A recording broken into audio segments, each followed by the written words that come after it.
All right, so continuing on the topic of human sacrifice as well as animal sacrifice, we are going to talk about the blood atonement.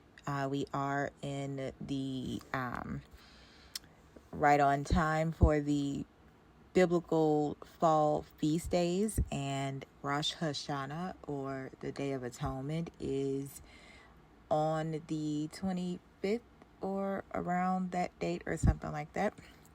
So let's go ahead and get into blood atonement. So, blood atonement was a practice in the history of Mormonism, still adhered to by some fundamentalist splinter groups, under which the atonement of Jesus does not redeem an eternal sin. To it, to atone for an eternal sin, the sinner should be killed in a way that allows their blood to be shed upon the ground as a sacrificial offering, so they do not become a son of perdition. The largest Mormon denomination, the Church of Jesus Christ of Latter-day Saints, the LDS Church, I like to call them the LDs, has denied the validity of the doctrine since 1889, with early church leaders referring to it as a fiction and later church leaders referring to it as a theoretical principle that had never been implemented in the LDS Church.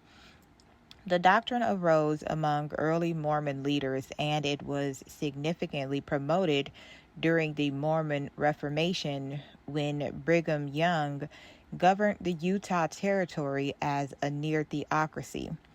According to Young and other members of his first presidency, eternal sins that needed blood atonement included apostasy, theft, and fornication, like sodomy and adultery, were two sins that did not need blood atonement. Young taught that sinners should voluntarily choose to practice the doctrine, but he also taught that it should only be enforced by a complete theocracy, a form of government which has not existed in modern times. Young considered it more charitable to sacrifice a life than to see them endure eternal torment in the afterlife. In Young's view, in a full Mormon theocracy, the practice would be implemented by the state as a penal measure.